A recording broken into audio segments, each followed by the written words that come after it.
मैं तहे दिल से पूरे मुसलमान भाइयों को और ख़ास तौर से जितने भी उर्दू चाहने वाले, उर्दू को प्यार करने वाले, उर्दू पोएट्स, मैं सबको मैं तहे दिल से जो है सो उन लोगों को गुजारिश पेश करना चाहता हूं कि आप सब लोग जागने की वक्त आ गया है।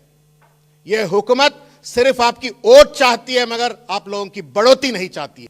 కాబట్టి దయచేసి మీ ఓట్ల కోసం అడ్డమైనటువంటి ఒక డ్రామాలు ఆడేటువంటి వాళ్ళు వాళ్ళ ఉర్దూ భాష పైన దాడి చేసే ప్రయత్నం చేస్తూ ఉన్నారు, ఉర్దూ భాషను విధ్వంసం చేసే ప్రయత్నం చేస్తూ ఉన్నారు। ఉర్దూ భాష పైన ఆధారపడి విద్యాభ్యాసిస్తున్నటువంటి ఒక విద్యార్థుల యొక్క జీవితాలతో భవిష్యత్ తరాలతో ఇవాళ చిల్లర డ్రామా ఆడుతున్నట్టుగా రేవంత్ రెడ్డి పైన తిరగబడాల్సిన అవసరమైనది। ఎట్టి పరిస్థితుల్లో ఎట్లయితే హెచ్సియు విద్యార్థులు పాపం ప్రాణాలు వడ్డి వాళ్ళు భూములు కాపాడుకున్నారో మను విద్యార్థులు కూడా అట్లే పోరాటం చేస్తున్నారు। వారందరికీ కూడా బీఆర్ఎస్ పార్టీ అండగా ఉంటుంది, బీఆర్ఎస్ విద్యార్థి విభాగం యోజన విభాగం అండగా ఉంటుంది। వాళ్ళతో పాటు తప్పనిసరిగా ఏ రకమైన పోరాటాలకైనా సిద్ధమవుతుంది। రేవంత్ రెడ్డి గారికి క్యాబినెట్లో ఉన్నటువంటి వాళ్ళందరికీ కూడా విజ్ఞప్తి చేస్తూ ఉన్నాం, ఈ రియల్ ఎస్టేట్ దందాలు బంద్ చేయండి అయ్యా, మీరు మీకు దండం పెడతాం।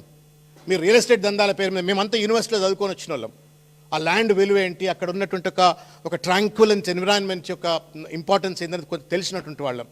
దయచేసి మీరు ఆ యూనివర్సిటీ యొక్క అత్యంత అద్భుతమైనటువంటి ఆహ్లాదకరమైన వాతావరణాన్ని, అకాడమిక్ అట్మాస్ఫియర్ను దయచేసి డిస్టర్బ్ చేయొద్దు। ఆ భూమిని అట్లనే యథాతథిగా మనుకుండే విధంగా చర్యలు చేపట్టాలని చెప్పని నేను కోరుతున్నాను।